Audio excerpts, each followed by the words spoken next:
السلام عليكم ورحمة الله تعالى وبركاته ولا ليال وان إذن سلامي دمانتين ميل كستو دافها الدنيا كتشوكتان وحندون يا مانتا إنا سوقت بيادي إلهي إدمو فوائد كسوغان آية الكرسي فائدوين كسوغان أما كجرو آية الكرسي دا قار كمدا walaalayaal aayaddan saan ognahayba waa aayadda ugu weyn qur-aanka kariimka ah. waxa ay leedahay fawaa'id iyada gaar u ah.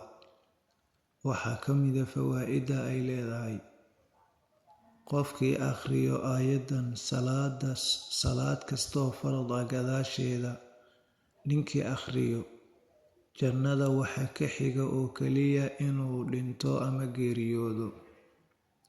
idan halkaa waxay kuu ballan qaadaysaa aayadda haddaad laasimto inaad ahlu janno noqonayso biidni illaahi tacaala dhimashadaada kadib.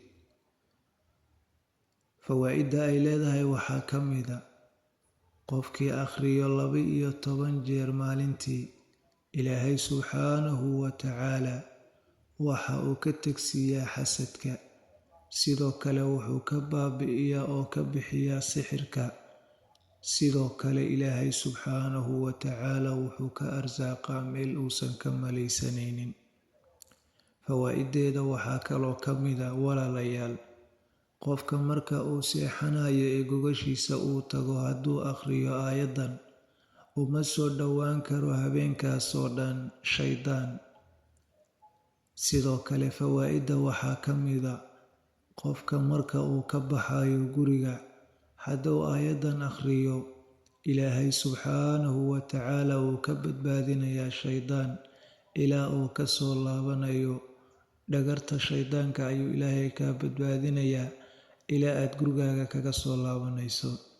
sidaas darteed walaalayaal, aayaddani fawaa'iddeeda aad bay u badan tahay, waxaana laga doonayaa inaan aayadda laasimno oon mar walbo akhrisanno biidni illaahi tacaala si wax kastoo khayrana aan u helno, wax kastoo sharana allah subxaanahu wa tacaala uu nooga difaaco.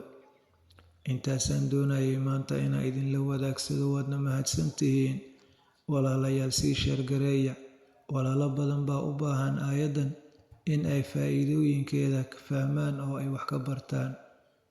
marka axadka la jecelo walaalka ilaahay subxaanahu wa tacaala waxaa idinkaga rajaynayaa dhammaantiinna khayr iyo bashbash iyo barwaaqo.